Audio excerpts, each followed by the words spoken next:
Big Watto to you interwebers out there, and welcome once again to Grandad's Top Tips. Today I'm going to show you something that is absolutely scrummy. It's going to be Grandad's easy peasy creme brulee. Creme brulee comes from the French word burnt cream, but I'm going to show you how to do this without burning the cream. Whatever happens, you don't want to burn that cream. So let's get on. What I'm going to do is I'm going to make creme brulee for two, but I'll just explain to you how much you need if you want to make more. For each person, you're going to need 2 egg yolks. Okay, so let's separate these eggs. A quick tap, break the egg. Okay, break it in half like this. Okay, and now what you want to do is shuffle the yolk from eggshell to eggshell. I think that'll do. You don't have to get it all out, okay? And then plop that in there. That's ready to throw away. Okay, another quick crack. Okay, let's just split the egg. There you go. And then again, toss from each side to get the yolk separated from the white. Splush. There you go. Let's try another one. Then you might notice that I'm tapping this on a flat surface and not on a sharp edge. There's a reason for that actually. If you tap it on a flat edge like that, you're going to get some of the eggshell into the yolk, okay? Not the end of the world. Sorry, you wouldn't get it into the yolk, you'd get it into the egg white. But it's not the end of the world, but if you've got a dirty eggshell, you might not want chicken poop in your egg. Okay, so that is why we break it on a flat surface. There you go, that's a Grandad top tip. Okay, and finally, because I'm only making this for 2, the last egg is now going to go in. There you go, wash that in there. Okay, you can now clear up. You can keep this if you're a chef and you want to do some chefy stuff with it. You can make meringue out of it. I'm going to keep it and put it to one side, and I'll get back to you on that maybe another day. But for now, let's have a quick tidy up. The next ingredient we need is to add some sugar to the eggs. What I do is, you don't want too much sugar, is I add 1 teaspoon of sugar per person. So this is going to be for 2. So let's just add 2 teaspoons of sugar. Now what we're going to do is we're going to blend the sugar in with the egg yolk. I say blend, you don't want to whip it because you don't actually want it too frothy. In fact, you don't want it frothy at all, okay? So just mix it in like so.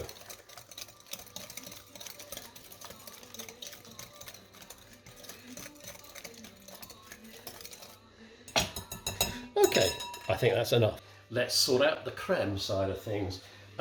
I like to use this particular brand. It doesn't matter, you can use any double cream that you want, okay?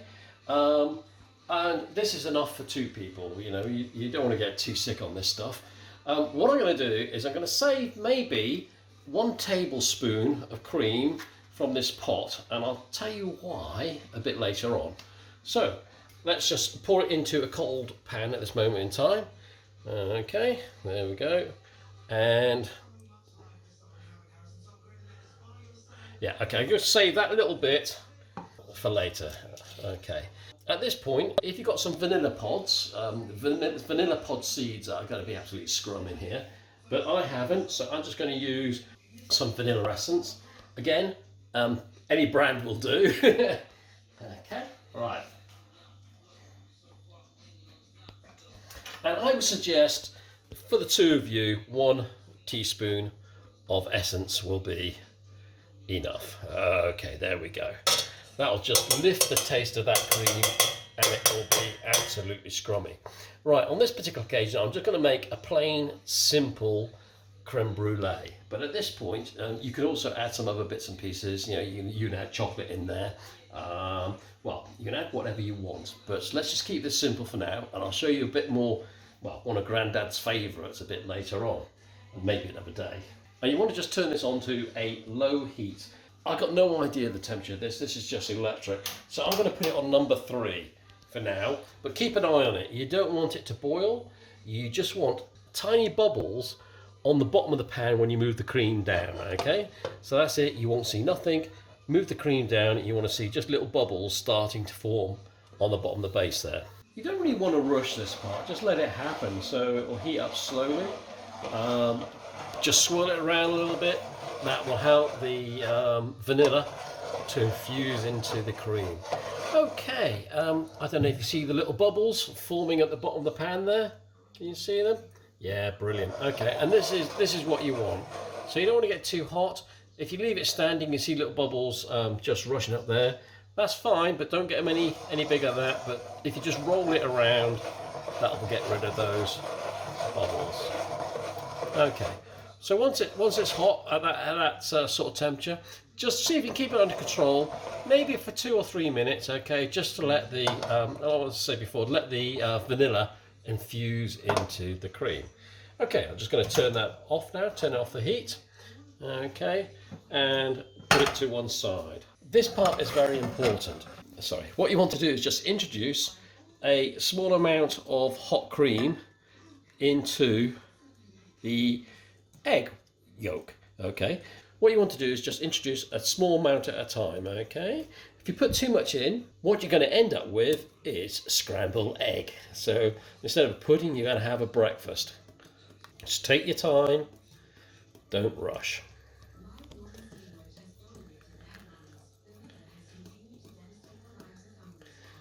Again, you're stirring, you don't really want to whisk because you don't want too many little bubbles. In fact, you don't probably want any bubbles on top. But that's a matter of preference, okay? But just stir it in with a whisk, small amount at a time. Okay, the last bit going in now. Okay, for those of you who are not French, this is custard. That's all it is. So if you want to keep this little recipe for later on, you can try it out with your apple crumble. It'll be scrum. Right, what I'm now going to do is pour this into the ramekins. Guess what? I don't have ramekins. So what I'm going to use is just these 2 teacups. What you need to do now is just gently pour, well, there's 2 of you, so you want to half it. Just try not to get it over the side of the, on the cup, because the presentation is a lot better if the cup is clean. Okay. There we go, and even Stevens. Okay then. If you want to be fussy, what you can do is get a little spoon and just remove the bubbles, the froth out the top of here. Also, if you want to be chefy, you could have filtered this before putting it in there to get rid of any egg that had actually cooked and formed a lump. But to be honest with you, we don't care because this is going to be scrum. Okay, so that's it nicely poured out there. What we need to do now is set the oven on, and I'm going to set it to around about 160. Okay, I don't know what that is in Fahrenheit. I think it's around about, I don't know, 320 or something like that, but good old hot point cooker there. Let's set it for 150, 160. Okay, we're going to let that warm up. Also, what we need to do to stop this burning is we want to create a bain-marie. Okay, and if you've got a bread tin, I find that absolutely ideal. So you just place the cups into the bread tin, maybe leave a little bit of space at one end. Yeah, so we're just going to pour the water in here so the water comes up to the same level as the custard in the creme brulee. Okay, the oven is now up to temperature. Let's carefully put this in. Remember, I suggest that if you're a bit young doing this, then do get your mums and dads to help you. Okay, so just put the creme brulee in the centre of the oven. I'll just close the door a little bit as I get the kettle. Whoops. Okay, and just pour that in the little corner that you made. Now the light is terrible here. There you go.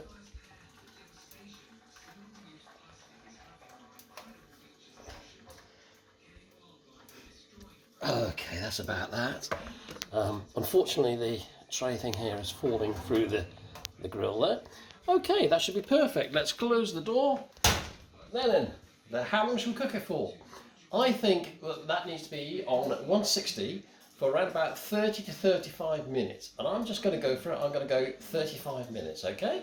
So I'll be back in 35. Right, mums, dads, boys and girls, this bit is incredibly dangerous. So I'm talking about mums and dads here, okay? The reason why it's dangerous, not only have we got a hot oven, but we've got boiling water in there as well. So, you know, do be careful. Grandad's barbecue gloves, we've seen these before. So let's have a look.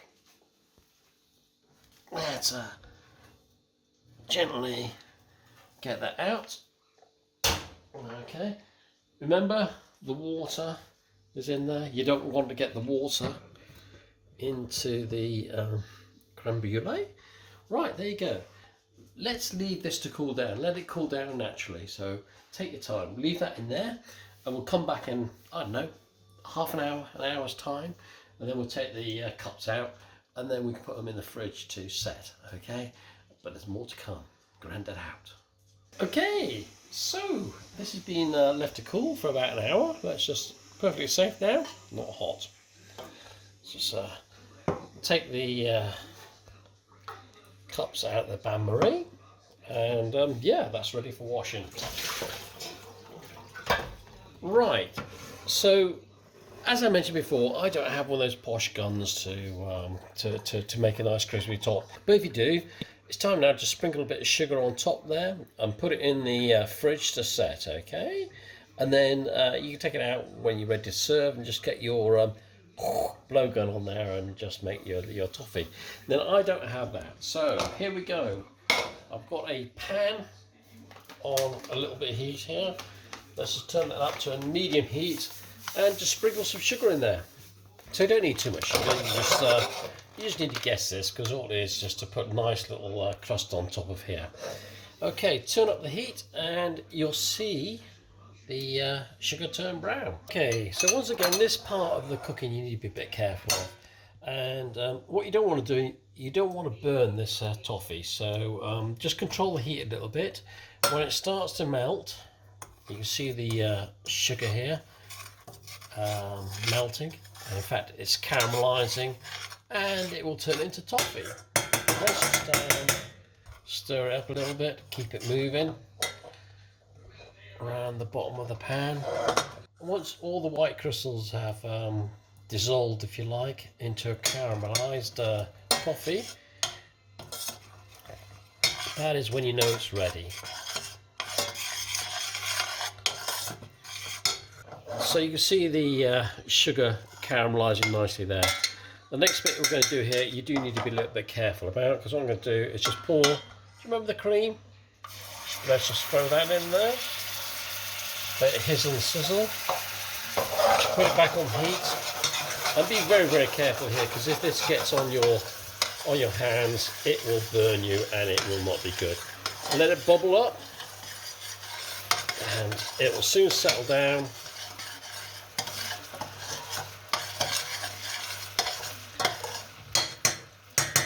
Okay, and now I'm going to take it off the heat again.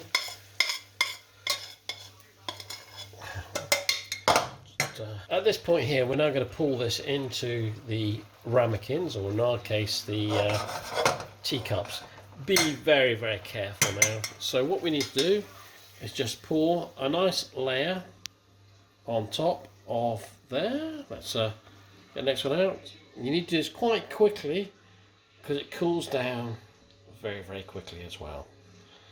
Okay, once you're happy you've got enough in there, the next bit is just to tilt the glasses around to make sure that the toffee covers the complete top of the ramekins.